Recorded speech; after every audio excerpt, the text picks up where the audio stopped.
दोस्तों, स्वागत है आपका नया प्लेस पर एक और जानकारी के साथ।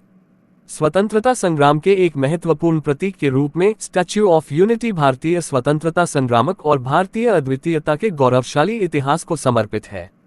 ये भव्य स्मारक गुजरात के वडोदरा जिले में नर्मदा नदी के किनारे केवड़िया में स्थित है।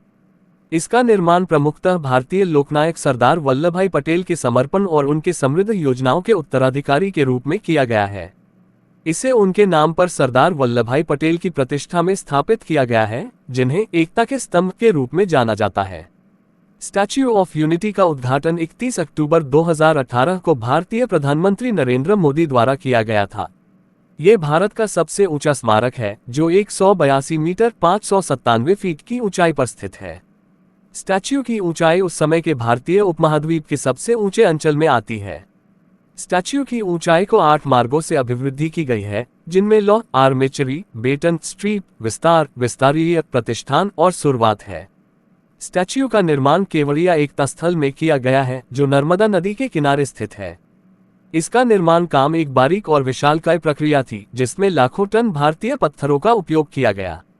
स्टैच्यू का निर्माण भारतीय सरकार के आदेश पर हुआ था, जिसका उद्देश्य भारतीय स्वतंत्रता संग्रामकों के योगदान की याद में एक महान भव्य स्मारक बनाना था।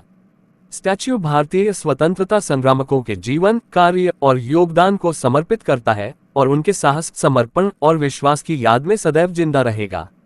स्टैच्यू ऑफ यूनिटी एक प्रमुख पर्यटन स्थल है और वर्ष भर में लाखों लोग इसे देखने के लिए आते हैं। इसे भारतीय और विदेशी पर्यटकों के बीच बहुत ही लोकप्रिय स्थल माना जाता है।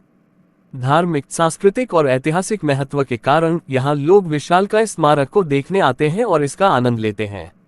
इसके आसपास के क्षेत्र में होने वाले होटल, रेस्तरां और अन्य पर्यटन सुविधाएं भी इसे एक प्रसिद्ध पर्यटन स्थल बनाती हैं। इसलिए हर दिन अनेक हजारों लोग स्टैच्यू ऑफ यूनिटी को देखने के लिए आते हैं। स्टैच्यू ऑफ यूनिटी को बनाने में कुल 3 वर्ष का समय लगा। इसका निर्माण कार्य 2013 में शुरू हुआ था और 31 अक्टूबर 2018 को आधिकारिक रूप से उद्घाटन किया गया।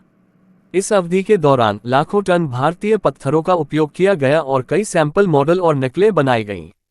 यह एक बहुत बड़ी और जटिल निर्माण क्रिया थी, जिसमें कई संबंधित अनुसंधान, निर्माण और प्रबंधन की टीमें शामिल थीं।